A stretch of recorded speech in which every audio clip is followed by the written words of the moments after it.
Criticism is dying. Let's talk about it. In the last month alone, the New York Times has assigned 4 of its critics to other beats. Vanity Fair has laid off its film critic as well as 2 people who are covering Hollywood. The Associated Press is ending its book criticism coverage. There are a few different factors at play. First of all, you've probably heard that digital media in general is collapsing. Over 50% of ad dollars go to one of 4 tech companies. And that percent is only going up over time, which means that the amount that's actually going to the institutions that produce the media is going down. I'm talking about any publications that you read online, blogs, magazines, and so forth. But in addition to that, these media companies don't see criticism as a key part of their futures. They see where the tide is shifting to, which is in platforms like the one that you're watching me on right now. And on the flip side, if you're a movie studio or a TV studio, it's a lot easier to pay an influencer to promote your upcoming thing rather than try to convince an old stodgy critic at a legacy publication that your thing is worth paying attention to. I know a lot of people watching this video probably aren't huge fans of critics. I'm not saying all critics are awesome, but at their best, critics try to help you make meaning of the things that we watch and read and listen to. And even at their worst, I think what critics try to do is protect you from the multi-billion-dollar marketing machines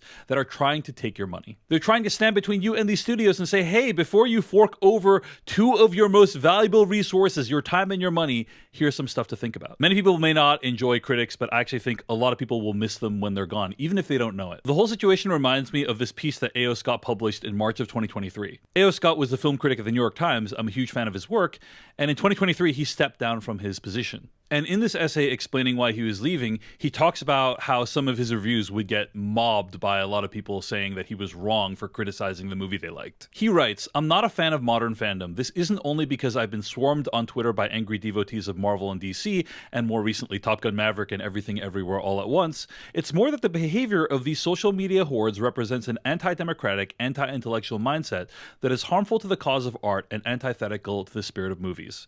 Fan culture is rooted in conformity, obedience, group identity, and mob behavior, and its rise mirrors and models the spread of intolerant, authoritarian, aggressive tendencies in our politics and our communal life." As I said, I don't think all critics are awesome, but I will miss criticism when it's missing from some of our most mainstream popular publications, because when criticism is gone, all that's left is the marketing machine and the mob. I'm David Chen. If you enjoyed this video, give me a like, follow, or subscribe. Thanks.